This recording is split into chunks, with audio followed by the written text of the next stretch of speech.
The judge smiled before I even spoke. Not a warm smile, not the kind that reassures you the system is working the way it should. It was the kind that says the conclusion has already been reached and the rest of the process is just paperwork. My father didn't look at me. He didn't need to. He'd already said enough. "Your Honor, she's just a waitress." The words had landed clean, efficient, almost rehearsed. A few people in the gallery chuckled. Someone tried to hide it. Someone else didn't bother. I stood there, hands steady at my sides while $11 million and my name were reduced to an apron and a tray. The judge leaned back slightly, studying me like I was a case study, not a person. "A waitress managing millions," he said, almost amused. And just like that, the room decided who I was. The courtroom wasn't large, but it felt crowded in the way small spaces do when people come expecting something to happen. Not chaos, not drama in the cinematic sense. Something quieter, more controlled, a dismantling.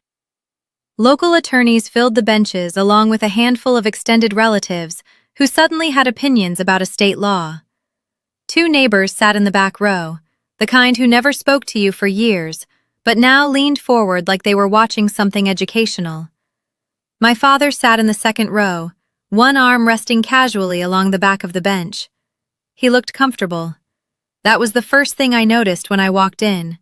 Comfortable, like he'd come to confirm a decision, not argue for one. His attorney stood at the opposing table, already organizing a stack of printed exhibits, photos. I knew that before I saw them. The way he handled the folder, careful, deliberate, told me everything I needed to know about how this was going to unfold. On paper, the case was simple. My grandfather, Colonel Henry Whitaker, retired U.S. Army, had passed away 6 months earlier. His estate totaled just over $11 million. Real estate investment accounts, municipal bonds, nothing flashy, just disciplined accumulation over decades. He left the majority of it to me, his only granddaughter. My father received a smaller portion, not insignificant but not equal. That imbalance was what brought us here. They weren't arguing about numbers, they were arguing about capacity. "Your Honor," my father's attorney began, voice calm, measured, practiced. "We are not disputing the existence of the will. We are questioning whether the respondent possesses the financial judgment and stability required to manage an estate of this size." Stability. That word again. He turned toward the monitor beside the bench. "With the court's permission, we would like to present visual evidence." The judge nodded once. The screen flickered to life. The first image filled it. Me behind the counter of a small cafe, navy apron hair tied back, holding 2 coffee mugs. A timestamp sat in the corner. Late morning Tuesday. The room shifted slightly, not dramatically, just enough. The second image appeared. Me again wiping down a table, smiling at someone off camera. The third leaning over a register. The fourth carrying a tray to a customer seated by the window. They had angles, different days, consistency. "These photographs," the attorney continued, "were taken over a 3-week period. They demonstrate regular employment in a low-wage service position." Low wage. He didn't emphasize it. He didn't need to. "Managing an estate valued at $11 million," he went on, "requires financial sophistication, decision-making under pressure, and long-term planning capability."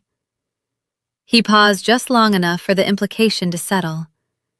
Attributes that are not typically associated with entry-level service employment. The judge leaned forward slightly, elbows resting on the bench. He looked at the screen, then at me. "Miss Whitaker," he said, "are you currently employed at this establishment?" "Yes, Your Honor." A ripple moved through the gallery. Subtle, but there. "And how long have you been working there?" "Approximately 3 weeks," he nodded slowly, tapping a pen against his notepad. "And your income from this employment?" "Variable, part-time." He wrote something down. "Managing millions," he said almost conversationally, "is a bit different from serving coffee." There it was. Not aggressive, not hostile, just dismissive. A few people laughed. Not loudly, not enough to be called out, just enough to register. My father didn't look at me. He was watching the judge. That part didn't surprise me. What surprised me was how familiar it felt. Not the courtroom, not the legal language, the tone, the quiet certainty, the assumption that the version of me they were seeing, the apron, the coffee, the small interactions, was the whole story. That nothing existed beyond it worth considering. Your Honor, my father's attorney continued, we are requesting that the court consider appointing a temporary administrator for the estate, pending further review. Given the respondent's current employment status, there is a reasonable concern regarding potential mismanagement. Mismanagement? The judge nodded again, slower this time. Miss Whitaker, he said, turning back to me, do you have legal representation today? I am representing myself, Your Honor. Another shift, this one slightly sharper. That is your right, he replied, though I would strongly advise obtaining counsel given the complexity of the matter. Complexity. It was interesting how often that word appeared when people wanted to suggest you were out of your depth without saying it directly. My father's attorney resumed outlining their request in precise terms. Supervised control, financial oversight, psychological evaluation if necessary. Each point delivered calmly, reasonably, like a series of logical steps rather than an escalation. I didn't interrupt. I didn't object. I didn't correct a single assumption. When he finished, the judge folded his hands. This court, he said, needs assurance that the estate of Colonel Whitaker is not placed in inexperienced hands. Inexperienced. The word hung there. I could feel the room waiting. Not for evidence, not for argument. For me. For a reaction. For an explanation. For something that fit the version of the story they had already accepted. The girl in the apron. The $11 million. The mismatch. My father leaned back slightly, the faintest hint of a smile at the corner of his mouth. Not cruel, not overt, just confident, like someone who had finally found proof of something they'd believed for a long time. I reached down and picked up the folder I had brought with me. It wasn't thick. It didn't need to be. Your Honor, I said evenly, may I respond to the court's concerns regarding my capacity? The room quieted. The judge nodded once. Proceed. I stepped forward just enough to close the distance between where I had been standing and the edge of the bench. The monitor still showed me in that apron mid-motion, caught in a moment that now meant more than it should. For a second, just a second, I saw my grandfather standing in the doorway of his study, arms crossed, watching, not judging, not intervening, waiting. He never stepped in early. He always waited to see whether you would. I looked back at the judge. Yes, Your Honor, I said. And for the first time since the hearing began, I allowed myself to speak. I didn't start with the documents. Not yet. Paper can wait. People don't. They decide faster than they read. And once they decide, it takes more than paperwork to move them. So I let the silence hold for a second longer than it needed to. Long enough for the room to lean forward just a little. My current employment, I said, is temporary. My father's attorney shifted slightly, ready to object if I went too far too soon. I understand how it appears, I continued. I understand the concern. The judge watched me closely now, not amused, not convinced, just attentive. What I don't believe, I added, is that appearance alone is sufficient to determine capacity. There was a pause, a small one, the kind that tells you you've said something technically correct, but not yet persuasive. Then, help the court understand, the judge said. That was the opening. I didn't rush it. Your Honor, I said, if the court is evaluating my ability to manage my grandfather's estate, then context matters. He nodded once. Go on. Context. It's a simple word, but it changes everything. I glanced briefly at the monitor. The image was still there, of me in a navy apron carrying coffee, like that was the most important thing I'd ever done. It wasn't wrong. It just wasn't complete. My parents, I said, dropped me off at my grandfather's house when I was 8 years old. The room shifted again, quieter this time. They called it an opportunity, a better environment. What it meant was simpler. I didn't look at my father. I was inconvenient. No one laughed at that. My grandfather didn't ask how I felt, I continued. He asked one question. I paused, hearing his voice in my head as clearly as if he were standing behind me. Is this permanent? The judge's pen stopped moving. They said no, it wasn't supposed to be. I let that settle for a moment. It was. I could see a few heads tilt slightly in the gallery, people adjusting the story. They thought they were watching. Colonel Henry Whitaker believed in 3 things I said: discipline, accountability, and earning your place in any room you enter. I didn't raise my voice. I didn't need to. He gave me a schedule the first night I stayed in his house. Wake up at 5:30, bed made by 5:35, breakfast at 6, reading at 6:30. A faint smile touched the corner of my mouth. Not for the room, but for the memory. I thought it was extreme. I looked back at the judge. He told me I wanted structure. I just didn't know it yet. No reaction, but he was listening. There was no yelling in his house, no punishment in the way most people understand it. Just consequences. I could feel the room settling into a different rhythm now. Less entertained, more attentive. If I forgot something, I corrected it. If I complained, he asked me a question. I let the silence stretch just enough to carry it. Is it illegal? A few people shifted in their seats. That was his standard, I said. Not whether something felt fair, whether it met the law.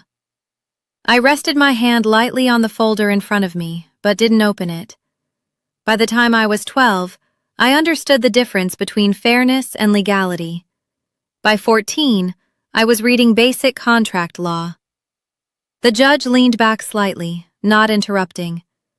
My parents visited occasionally, I continued. Holidays, birthdays, when it was convenient.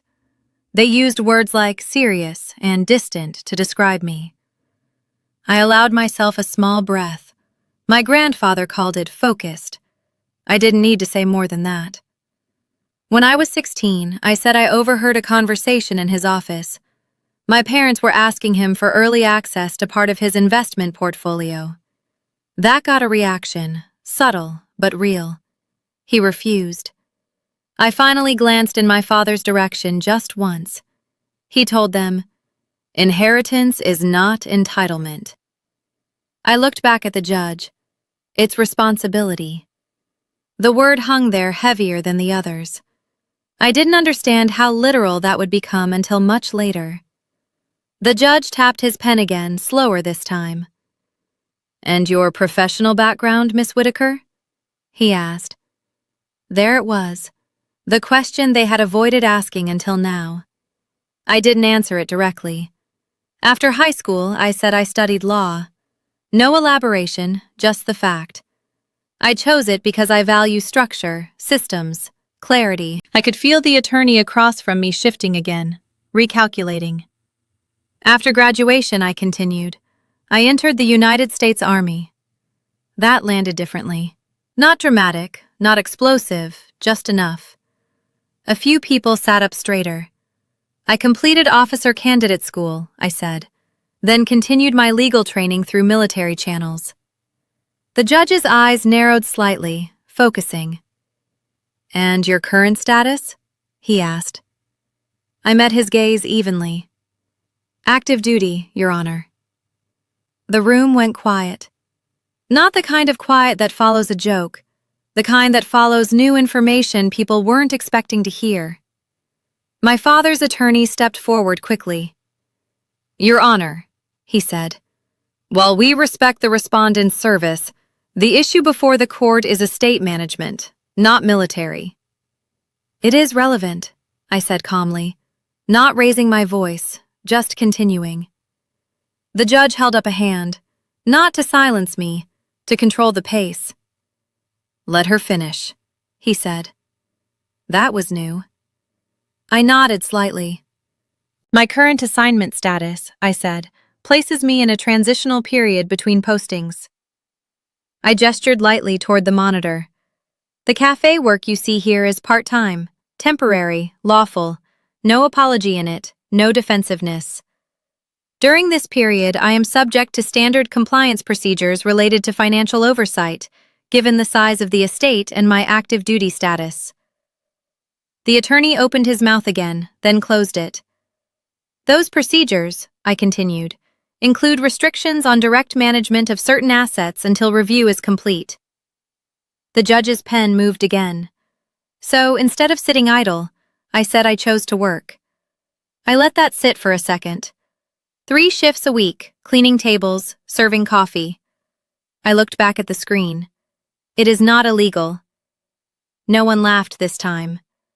And it does not reflect my full professional capacity. The silence in the room felt different now. Not gone, just recalibrated.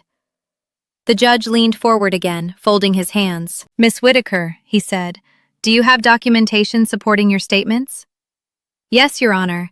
I tapped the folder lightly. Then we will review that, he said. But understand. He paused, choosing his words more carefully now. This court must evaluate not just credentials, but judgment. I nodded once. Of course, that word again, judgment. It was always the last line they reached for when facts alone weren't enough. My father shifted in his seat behind me. I didn't turn around. He had built his case on what people could see. An apron, a tray, a series of photographs that told a simple story. What he hadn't accounted for, what he never had, was that I had been trained for most of my life to let people commit fully to their assumptions before correcting them. My grandfather used to say it all the time. If someone is going to underestimate you, he'd told me once standing in the doorway of his study, let them do it completely. I rested my hand flat on the folder. They'll argue their own case for you. I looked back at the judge. I'm ready to present my documentation, Your Honor. And this time when I stepped forward, I wasn't closing distance, I was taking control of it. I didn't open the folder right away. That was deliberate. Paper changes outcomes, but timing changes people. And in a room like this, people mattered more than exhibits. Jurisdictions don't just run on statutes, they run on perception, on confidence, on the quiet belief that the person speaking knows exactly where they're going. So I let the moment sit. The judge was watching me now with a different kind of attention. Not dismissive, not convinced either, just recalibrating. My father's attorney stood with one hand resting lightly on the table, waiting for me to make a mistake or a leap or anything he could interrupt. I gave him nothing. Before I submit documentation, I said I'd like to address the evidence presented. The judge nodded. Proceed. I turned slightly, not toward my father, not fully toward the screen, but enough to acknowledge both. The photographs shown to the court are accurate, I said. They depict me working at a cafe over a 3-week period. No denial, no evasion, just confirmation. And the conclusion drawn from those images, I continued, is that I lack the capacity to manage my grandfather's estate. I let the implication hang. That conclusion, I said evenly, is incomplete. My father's attorney stepped forward just enough to signal objection without voicing it yet. He was waiting for me to overreach, to editorialize, to say something that sounded emotional instead of precise. I didn't. The court has been presented with a pattern, I said. Regular employment, routine shifts, repetition. I gestured lightly toward the monitor. A consistent narrative. The judge glanced at the screen again, then back at me. What has not been presented, I added, is the method used to construct that narrative. There it was. A shift. Subtle but real, explained, the judge said. I inclined my head slightly. The images were taken over a defined period, I said. 3 weeks, specific times of day, specific days of the week. I paused, letting the structure of that sink in. Mornings, early afternoons, never evenings. The attorney's posture changed just a fraction. Those time windows, I continued, align with my off-duty hours during a transitional assignment period. No one spoke outside those windows. I said no surveillance was conducted. That landed. The judge's pen stopped again.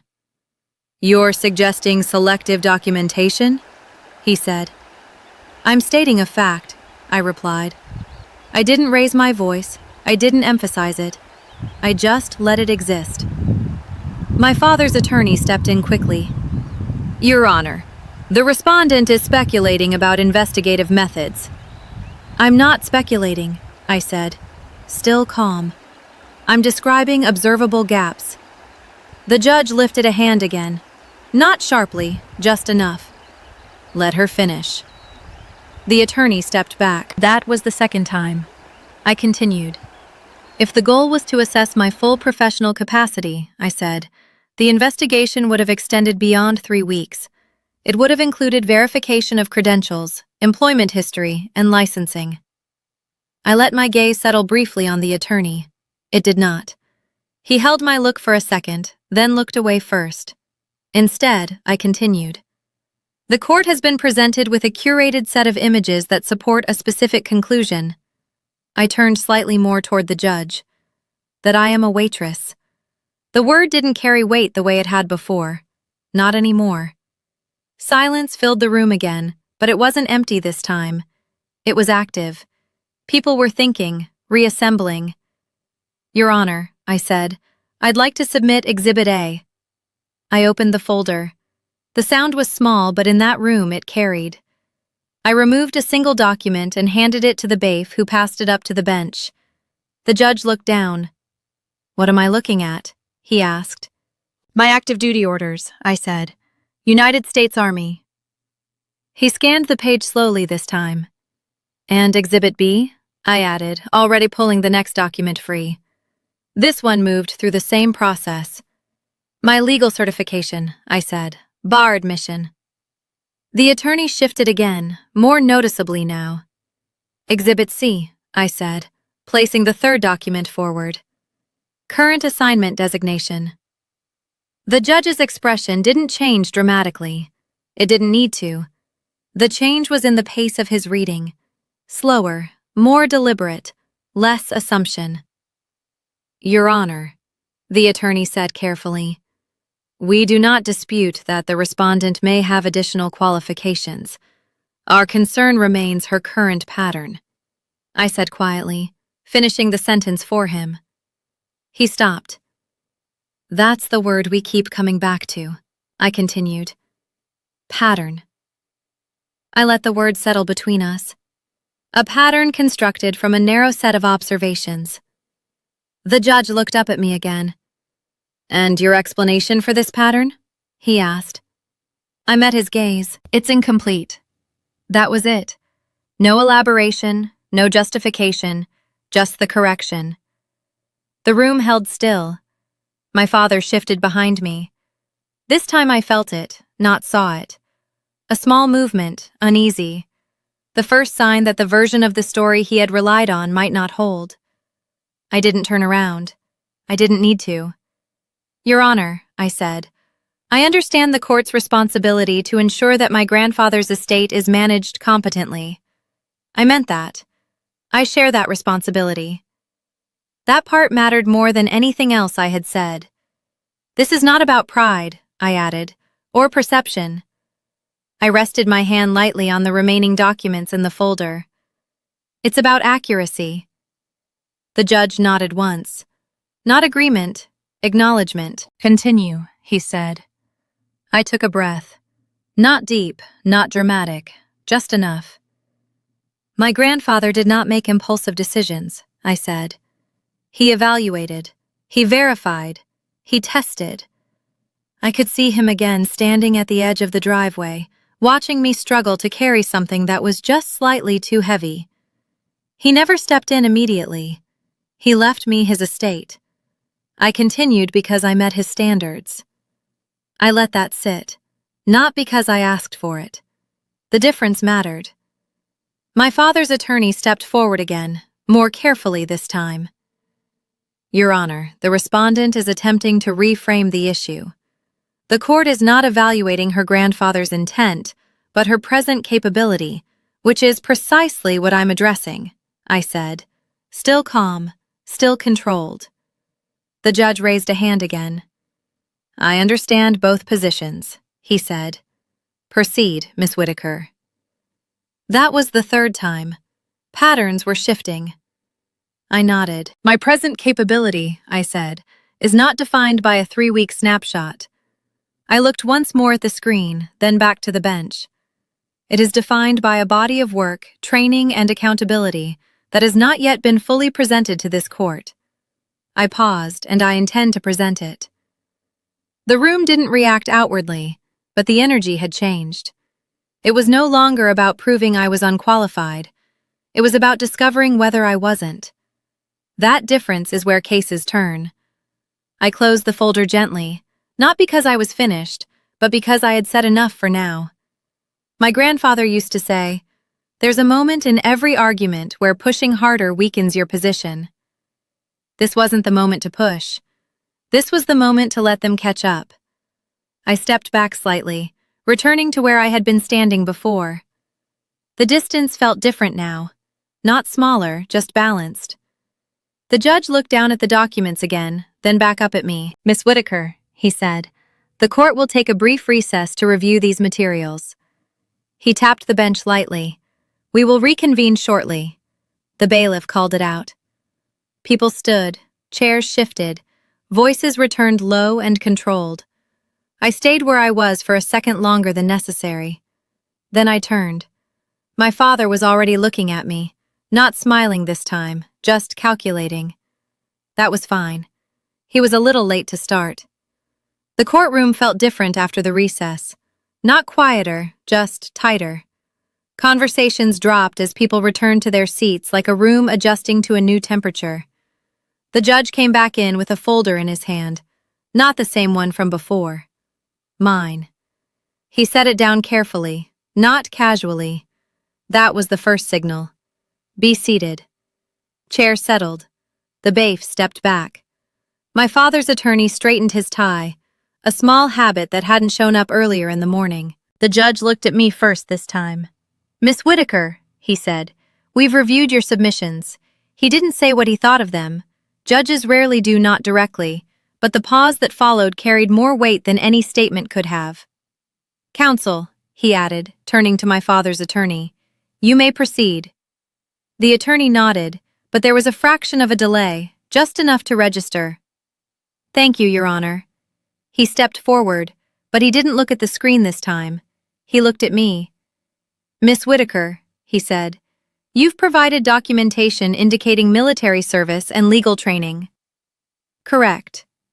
And yet, he continued, the concern remains your present judgment.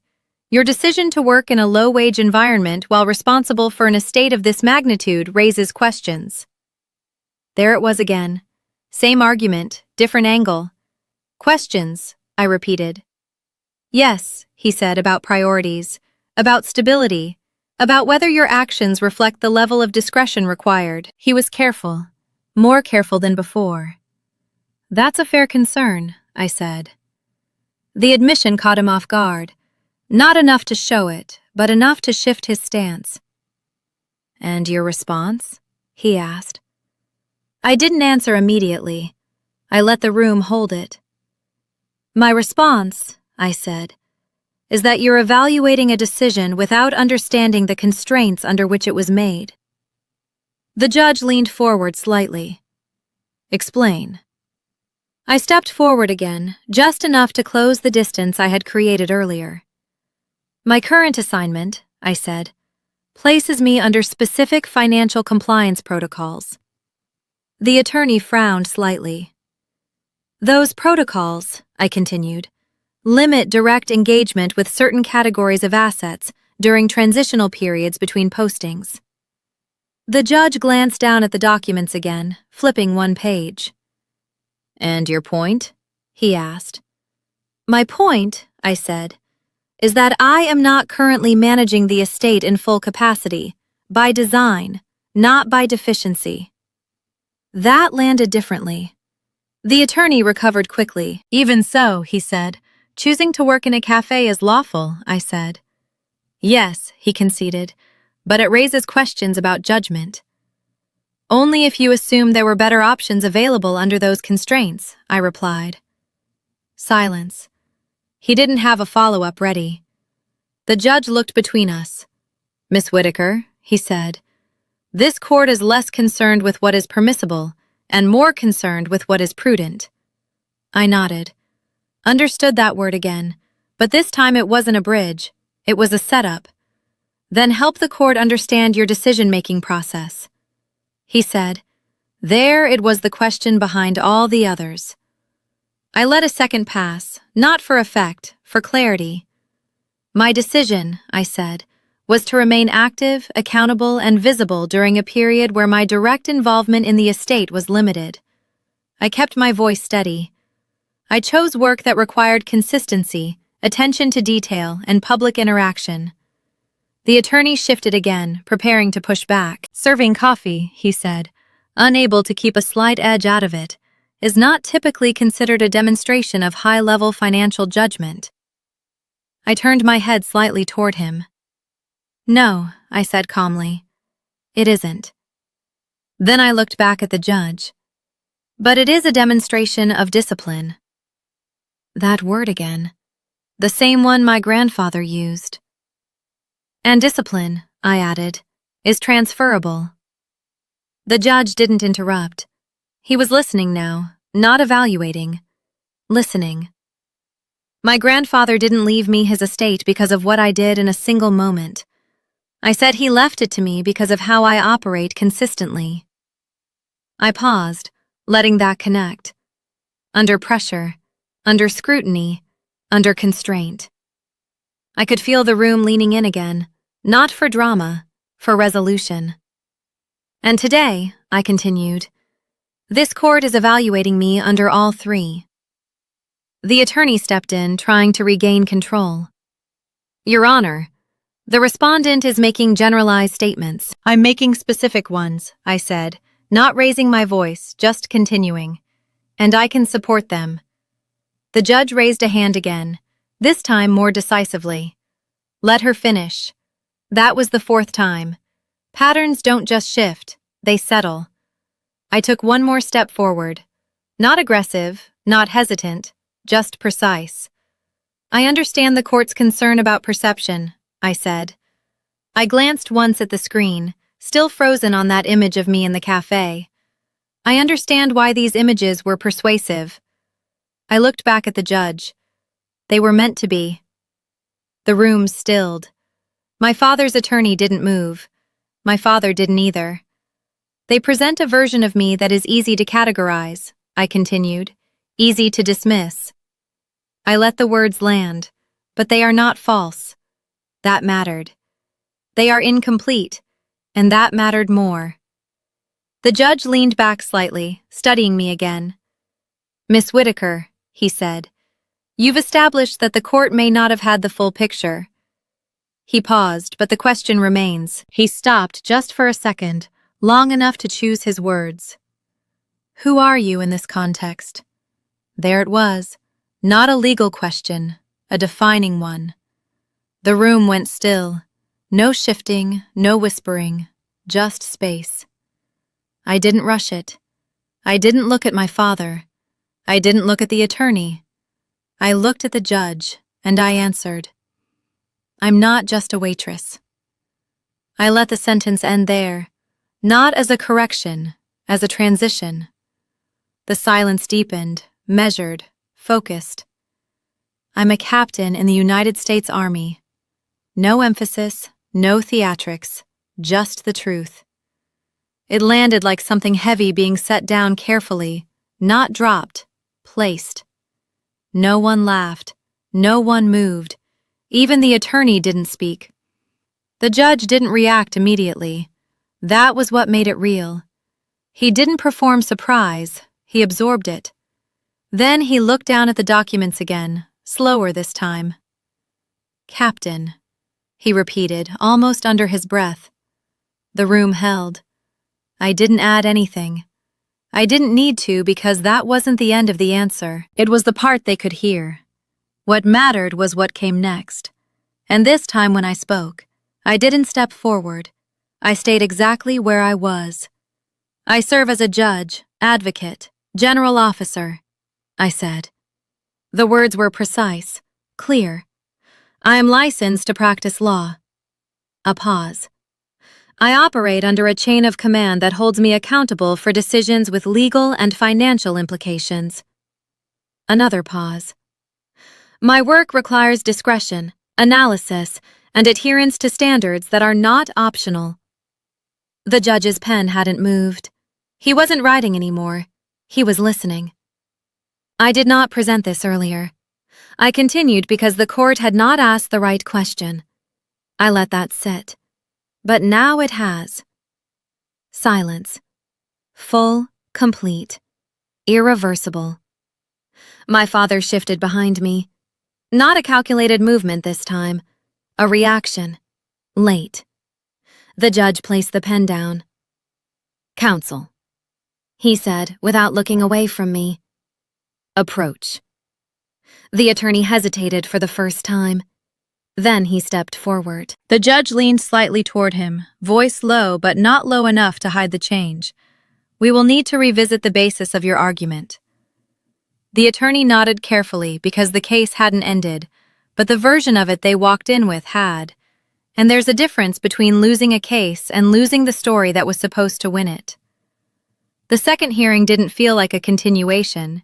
It felt like a correction. Same room, same bench, same case number printed at the top of every document. But the energy had shifted into something quieter, more precise. There were fewer people in the gallery this time. No neighbors, no distant relatives leaning forward for entertainment. Just attorneys, a clerk, the bailiff, and my father. No one was smiling. The judge entered without looking at either of us. He sat, adjusted the file in front of him, and spoke without preamble. This court has reviewed the additional materials submitted. No commentary, no tone, just fact. Counsel, he said, turning to my father's attorney. You may proceed. The attorney stood slower than before, but composed. Your Honor, he began. We acknowledge the respondent's military service and legal qualifications. However, our concern remains. He stopped. Not because he forgot his line, because it didn't fit anymore. He recalibrated mid-sentence. Our concern remains whether the decedent's decision was influenced by factors not fully understood at the time. Influence. It was a softer word than incapacity. Less direct, more survivable. The judge nodded slightly. And your evidence? The attorney hesitated for half a second, then continued. We believe Colonel Whitaker may not have fully appreciated the demands of managing an estate of this size in conjunction with active duty service. May not have. The language had changed. So had the footing. The judge turned to me. Miss Whitaker. I stood. No folder this time. Everything that needed to be submitted already had been. What the court is being asked to consider, I said, is whether my grandfather made a decision he didn't understand. I let the weight of that settle. Colonel Henry Whitaker served 31 years in the United States Army. No one interrupted. He managed personnel, resources, budgets that exceeded anything in this room. I didn't raise my voice. I didn't need to. He reviewed his estate annually, every asset, every allocation. I paused just long enough. He knew exactly what he was doing. The judge's expression didn't change, but his pen moved again. Not quickly, not mechanically, deliberately. Do you have documentation of those reviews? He asked. Yes, Your Honor. I didn't reach for anything. They are already part of the submitted exhibits. He nodded once. The attorney shifted again, trying to find a way back in. Your Honor, he said, even if we accept that the decedent was aware of his decisions, the respondent's current circumstances are governed by regulation. I said. He stopped. The judge looked between us. Clarify, he said. My current assignment, I continued, places temporary limitations on direct asset management. Those limitations are documented, lawful, and designed to prevent conflict of interest. I let that settle.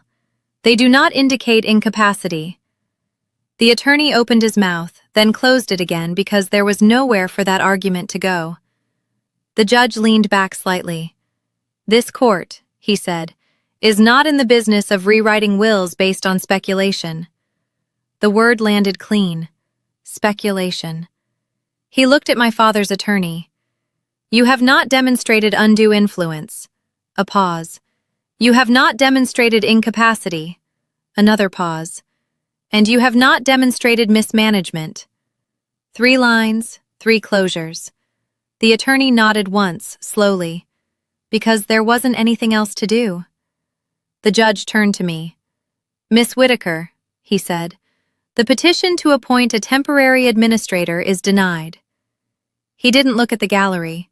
There was no gallery to perform for. "The estate will remain under your authority, subject to the existing regulatory framework." I nodded once. "Thank you, Your Honor." He made a final note, then closed the file. "This matter is concluded." The gavel didn't come down hard. It didn't need to. The sound was small, final. People stood, chairs moved, papers gathered. No one rushed out. No one lingered either. The room emptied the way it had filled quietly. I didn't move right away. I waited until the clerk finished organizing the bench, until the bailiff stepped aside, until the last attorney walked through the door. Then I turned. My father was still there. He hadn't moved. For a second, we just stood across from each other, the same distance we'd had at the start of the first hearing. Different context, same space. "You didn't have to do this," he said. Not loud, not angry, just stated. I considered that. There are answers you prepare for, and there are answers you don't need to. "I didn't," I said. I held his gaze. "You did?" No emphasis, no accusation, just alignment. He looked at me for a moment longer, like he was trying to find something in my face that would make the outcome make sense. Then he nodded once. Not agreement, acknowledgement, and turned away. I watched him walk out of the courtroom the same way I had watched him sit in it, without calling after him, without adding anything that didn't need to be said, because there wasn't anything left to argue. Outside, the air felt different, not lighter, just clearer. I stood on the steps for a moment, letting the noise of the street settle into something familiar. Cars passing, doors opening, people moving through their own versions of the day, unaware of what had just happened inside that building. That's the thing about moments like this. They feel enormous when you're in them, and invisible when you're not. I reached into my bag and pulled out my phone, not to check anything urgent, just a habit. There was a message from my unit. Assignment details. Next location, a new set of responsibilities already waiting. I read it once, then locked the screen. My grandfather used to say the same thing every time something ended. "Good," he'd say. "Now, what's next?" I stepped down from the courthouse steps and into the street. Not faster, not slower, just forward. Because that's all any of this ever was. Not revenge, not victory, just correction and continuation. If you've ever been underestimated, if someone decided who you were before you had the chance to speak, I'd like to know what you did next. Did you argue? Did you walk away? Or did you wait until the right moment to let the truth do the work for you? Leave a comment and tell me where you're watching from. Stories like this aren't rare. They're just rarely told all the way through. And if this one meant something to you, there are more waiting. Subscribe, stay with me, and let's keep going together.